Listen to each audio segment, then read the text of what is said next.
Tampenis used to be called Tampenis. Yes, spelled exactly like that, and it's printed on an official school certificate from more than 70 years ago.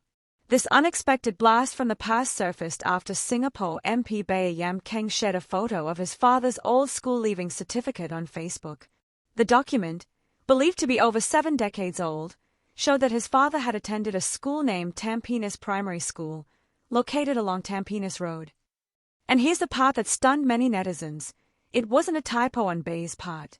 The spelling was real, and it reflected how the place name appeared during that time.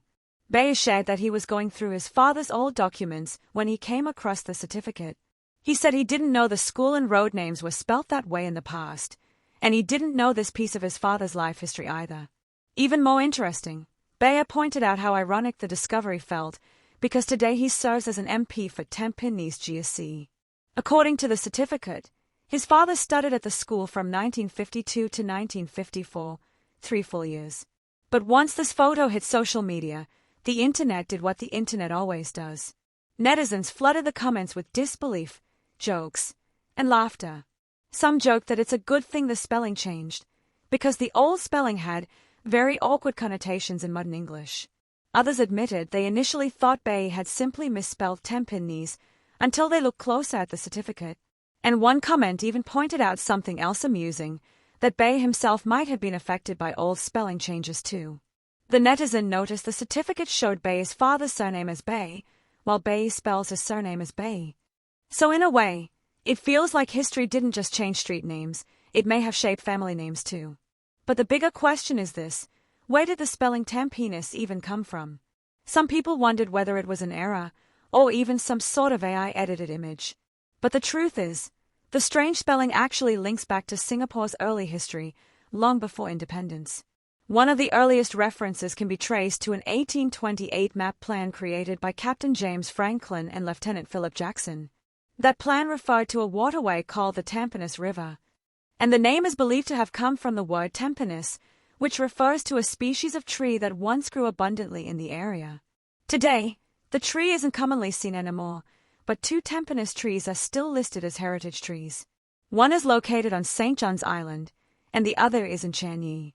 Now here's the key turning point. Efforts to standardize the spelling began in 1939, when the Singapore Rural Board consulted the Malay Union and started putting up new street signs using the spelling Tampines.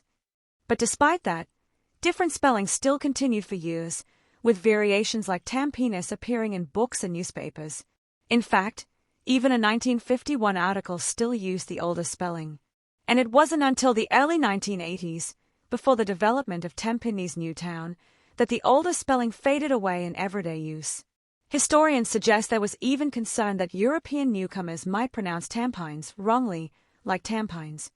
But over time, the old spelling became harder to accept as Tampenis modernized into a major housing town. Eventually, the spelling used today became the standard. So from Tampenis, to Tampenis, to Tampenis, and finally to Tampenis.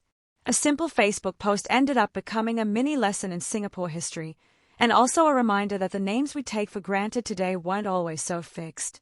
And now I want to ask you, if you discovered an old document showing your neighborhood had a totally different name back then, what would you do?